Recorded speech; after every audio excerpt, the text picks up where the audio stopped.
కళ్యాణ లక్ష్మి, షాదీ ముబారక్, రైతు బీమా వంటి పథకాలను కాంగ్రెస్ ప్రభుత్వం నిర్లక్ష్యం చేస్తోందంటూ బీఆర్ఎస్ నేతలు ఆగ్రహం వ్యక్తం చేశారు. స్టేషన్ ఘన్పూర్ మున్సిపల్ కేంద్రంలో మాజీ ఉప ముఖ్యమంత్రి తాటికొండ రాజయ్య ఆధ్వర్యంలో భారీ ధర్నా నిర్వహించారు. ఈ సందర్భంగా సీఎం రేవంత్ రెడ్డి కేసీఆర్ పై చేసిన వ్యాఖ్యలను తీవ్రంగా ఖండించారు.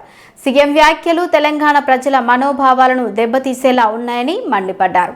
పేదల సంక్షేమ పథకాలను యథావిధిగా కొనసాగించాలని వారు డిమాండ్ చేశారు. దాదాపు ఇప్పటికి ఒక 160 టీఎంసీల నీళ్లు ఆంధ్రకు దోసిపెట్టే పరిస్థితి చూస్తున్నాం.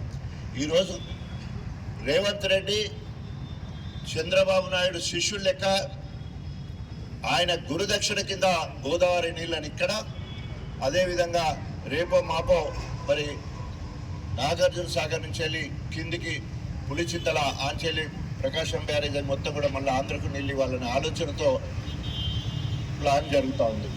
సో ఎన్ని చెప్పినా కూడా దున్నపోతు మీద నీళ్లు పోసినట్టు ఆయన ప్రవర్తన మారడం లేదు. రేవంత్ రెడ్డితో కాంగ్రెస్ ప్రభుత్వము రేవంత్ రెడ్డి చేతిలో గిలగిల కొట్టుకుంటా ఉన్నది, పార్టీ గిలగిల కొట్టుకుంటున్నది.